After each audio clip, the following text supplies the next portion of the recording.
Okay, so yesterday we did Newton's first law. Today we're going to work on Newton's second law. So Newton's second law states that the acceleration of an object is directly proportional to the net force acting on the object and inversely proportional to the object's mass. So I'm going to say that one more time because we all know that we need to know these. The acceleration of an object is directly proportional to the net force acting on the object and inversely proportional to the object's mass. So if I were to state this mathematically, I would say F net equals ma. So the net force equals mass times acceleration. And then F net means the vector sum of all the external forces acting on the object. So what Newton's second law is really saying is, hey, look, there is this connection and relationship between force, mass, and acceleration. That acceleration is directly proportional to the net force and inversely proportional to the mass. This makes sense if you think about it, because if I apply more force, something is going to accelerate more. And if I have the same acceleration, but it's a larger mass, it's not going to go as far, right? So we have this relationship here, F equals ma. Welcome to Newton's second law of motion, law of acceleration. Sir Isaac Newton was an English mathematician, astronomer, physicist, and philosopher. As we learned in the first law video, Newton's revolutionary work during the late 1600s set the stage for how today's scientists understand the physical universe. His first law predicts how objects behave when forces are balanced. His second law tells us how objects behave when the forces aren't balanced. The acceleration of an object is directly proportional to the net force and inversely proportional to its mass. The second law is dependent on two variables, the net force in action and the object's mass. As the force increases, so does the object's acceleration, and vice versa. Also, as the object's mass increases, the acceleration decreases, and vice versa. Back to our apple orchard. Newton's second law gives us the relationship between the size of the force and the resulting acceleration. If your little brother throws one apple in the orchard, it goes this far. If your little brother hauls in a catapult and uses it to throw the same apple, it leaves the orchard, crosses the road, and ends up in the neighbor's field. The catapult uses a much larger net force to apply more acceleration to the apple and send it flying farther. Much, much farther. The other part of Newton's second law, as the object's mass increases, its acceleration decreases, can be demonstrated in the same way. Using the same catapult, your brother can send a giant pumpkin flying a much shorter distance than a tiny apple. The pumpkin has a greater mass, so the acceleration is smaller. The catapult could send an apple tree even less far. The larger the mass, the smaller the acceleration force. Unlike your brother's rather unscientific demonstration, Newton's law can be written as a mathematical formula. Combining the effects of net force, mass, and acceleration turns into acceleration equals net force divided by mass, or net force equals mass times acceleration. You can use either of these formulas to find the missing variable in algebraic problem solving. In summary, Newton's second law states the acceleration of an object is directly proportional to the net force and inversely proportional to its mass. Now, find out how your little brother got hold of a catapult. Newton's. So now let's try some problems. So this first example, number 1, says the Space Shuttle astronauts experience a net acceleration of about 35 meters per second squared during takeoff. What force does a 75 kilogram astronaut experience during an acceleration of this magnitude? Okay, now we're going to take a second and write down, I'm going to have you write down the givens while we can still see this before I go on to the next slide, which is going to be blank. So again, our givens, what do we have here? Well, we have a net acceleration. So we have an acceleration of 35 meters per second squared. And we don't know what the force is, but we know that we have a mass of 75 kilograms. So let's solve this. Okay, so let's write these things. So given, right, we said the acceleration is 35 meters per second squared. We said that we were given a mass of 75 kilograms. And then we have a, well, that's what we have. And our unknown is force. The equation that we have is F equals ma. Okay, so let's solve. I don't know what force is. That's what I'm trying to solve. My mass is 75 kilograms, and I have an acceleration of 35 meters per second squared. So why don't you take a second, make sure you have your calculators out, and we'll go ahead and try this problem. So I'm going to take 75 and multiply it by 35 on my calculator. And I did that, 75 times 35, and I got 2,625 kilograms meters per second squared. And just to refresh, because this was at the very beginning, we know that a Newton is a kilogram times a meters per second squared. So the actual unit for this, we can say, is a Newton. And I have two sig figs in each of these, so this answer needs to be 2,600 newtons. And there we go. Okay, let's look at this second example. Example number 2. An 8.5 kilogram bowling ball is dropped from the top of a super high mountain.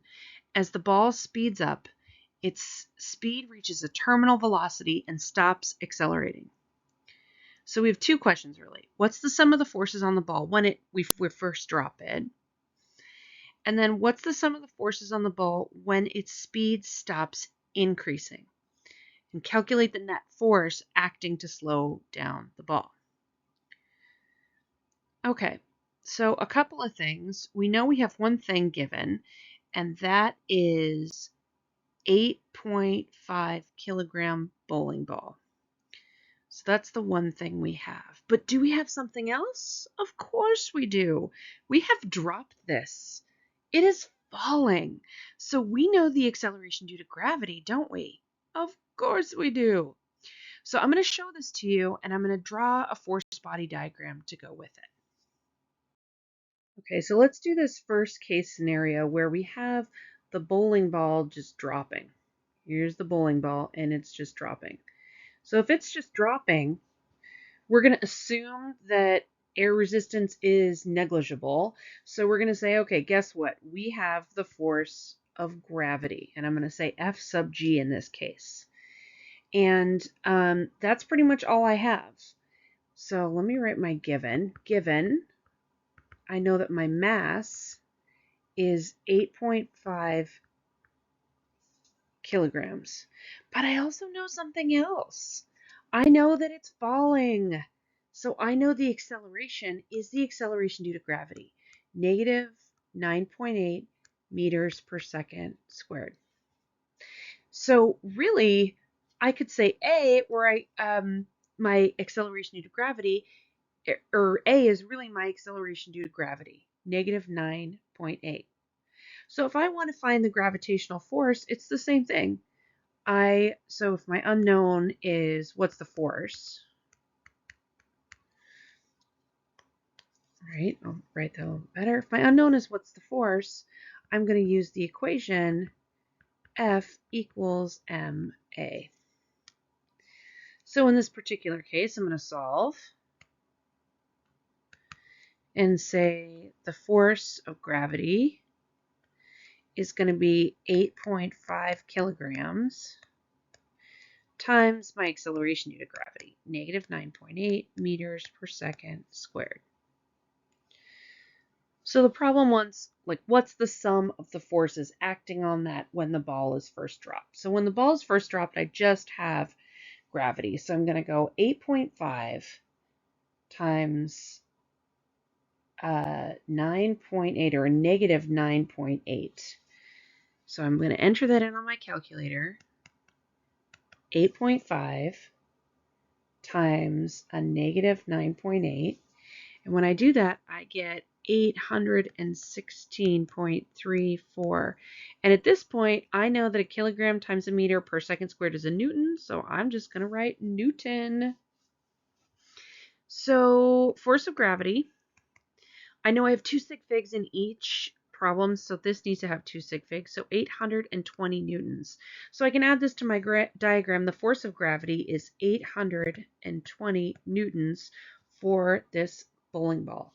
And that's really the first part of the question. The first part of the question asked us, what's the sum of the forces on the ball when it's first dropped? And that's it. It's the force of gravity. But then we have, like, this was scenario one, if you will, and then we have this new scenario where it's no longer accelerating, right? So we've said that as the ball speeds up until it reaches a terminal velocity and stops accelerating. When I stop accelerating, we know we can use Newton's first law. If an object stops accelerating, that means that there's no net force, which means my force of gravity has to equal this upward force that is slowing the ball down. So in this case, I can just draw a force body diagram, and I can just say, or free body diagram, that if my force of gravity is the same, 820 newtons, and I've stopped accelerating, then I have an upward force of the exact, like some sort of force going up, air resistance, and I have, it just looks weird, force. So we'll say it's 820 going in this direction too. Again, if the forces are equal and in opposite directions, I know that there's no net force, therefore there is no acceleration. It can still be moving and still have a velocity, but with no net force, there's no acceleration, so that has to be the forces that are acting on it, right? The force of gravity going down, and then this other force resisting it and slowing it down. So it says calculate the force acting to slow the ball down, has to be the same force, just in the opposite direction. Let's look at 3. A force of 5 newtons to the left is applied to a 1.35 kilogram book. A frictional force of 2.0 newtons acts to the right. What's the acceleration of the book? Ooh. Okay, so definitely I need a free body diagram for this.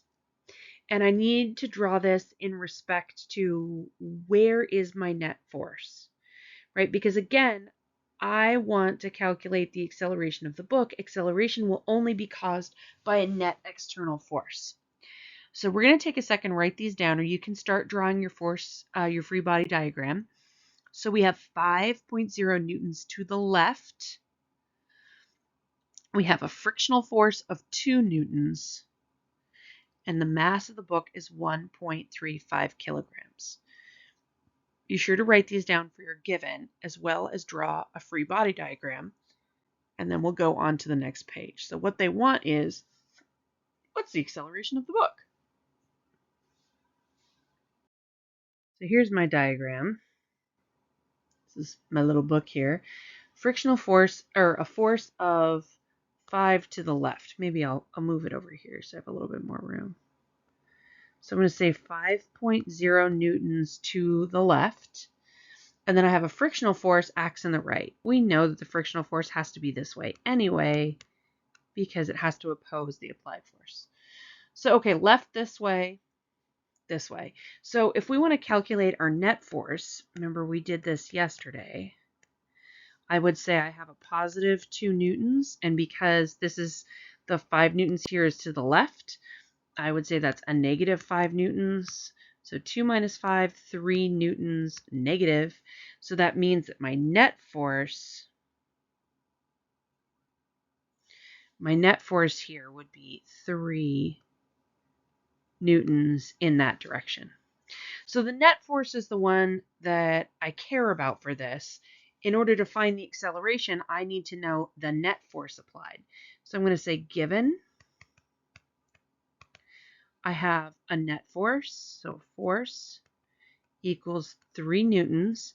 And if you want to write it as negative, you can, or you can just say like 3 newtons and know which direction it is so that we can talk about the direction later. Or you could just say negative 3 newtons and say it like that. It'll work out either way. Okay, we're going to say the mass is 1.35 kilograms. And we want to know, what is the acceleration? Okay, so equation, F equals ma. And let's solve it over here. Okay, so to solve this, I have a negative 3 newtons equals a 1.35 kilograms times A. All right, so I'm going to do some algebra magic here and divide both sides by 1.35 kilograms. Flip that around and say A equals negative 3 newtons divided by 1.35 kilograms because those cancel out. Great. So now I just need to grab my calculator and do this. So my calculator, again, please play along. A negative 3 divided by 1.35. And I get the acceleration is a negative 2.22222. So looking back at my original problem, I would say, well, I was given 2 sig figs, so I'm just going to say a negative 2.2. And again, I know my units, meters per second squared. That's my acceleration. The negative is going to imply that, yes, this acceleration is going towards the left. So if you hadn't done the negative, you would need to say it goes 2.2 meters per second squared to the left. And you can say that this goes to the left too. So keeping the negative might help you know which direction it is, but also just looking at this net force here, you can be like, oh, well, the net force goes to the left, the acceleration must also be to the left. Nice work. Okay, so last example for today, example number 4. A force of 5.0 newtons to the left causes a 1.35 kilogram book to have a net acceleration of, and I should put a 0 there, but 0.76 meters per second to the left. What's the frictional force on the book? Woohoo!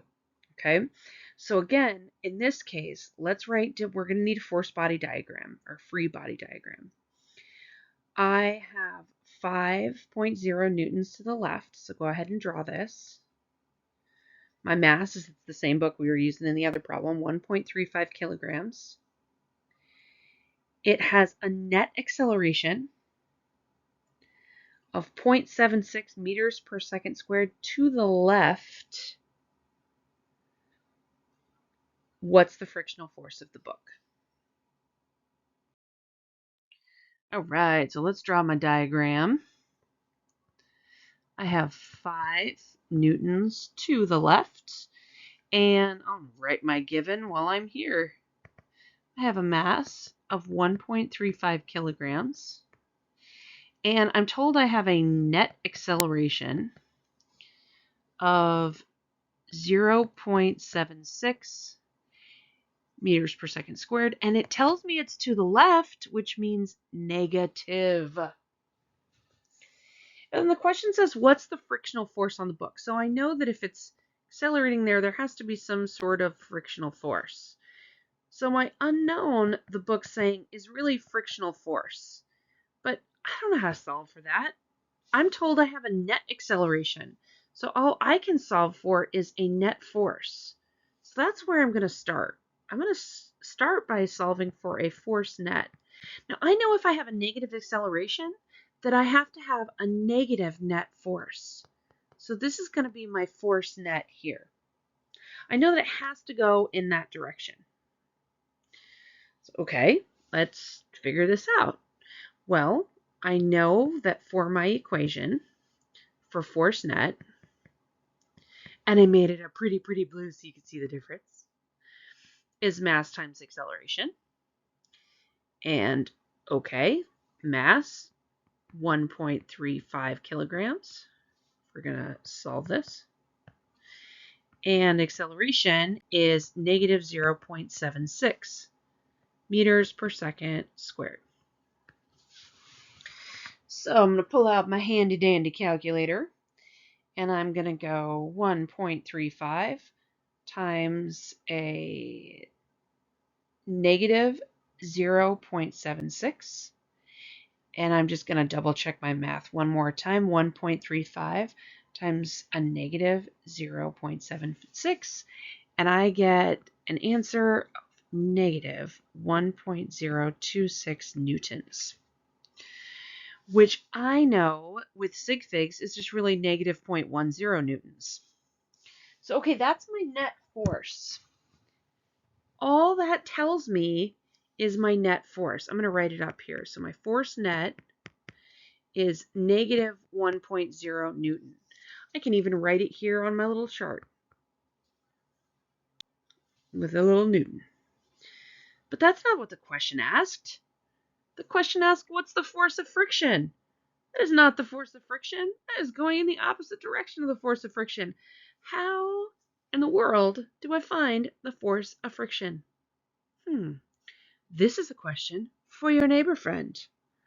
So will you please turn towards your neighbor friend and talk with them about what is force of friction? How do I solve for it if all I have is the net?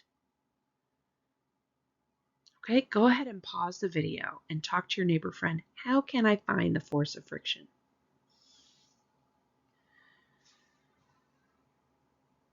Okay, now we're back.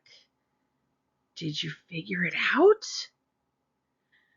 Well, from what we learned yesterday, we have to look at the two opposing forces to get a force net.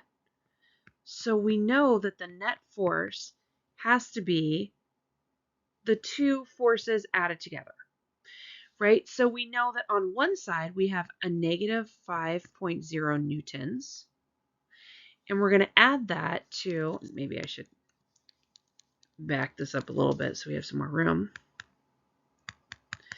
We have negative 5.0 newtons, and when we add that to the force of friction, whatever that is, I should be able to, that should equal a net force. Well, I know my net force is negative 1.0 newton, because that's what I just solved for. I know that the books is going 5 to the left, and I don't know what my frictional force is. So I am going to algebra this thing. I'm going to add 5 to both sides and say, okay, 5.0 newton minus 1.0 newton equals my frictional force, which means that my frictional force equals 4.0 newtons. Now think about that for a sec. Does that make sense? Of course it does. If I have 5 going this way and 4 going this way, 5 minus 4, sure, the net would be 1 in that direction. So that makes sense. So I had to do a little bit of thinking, but you were able to come up with the frictional force. Nice work.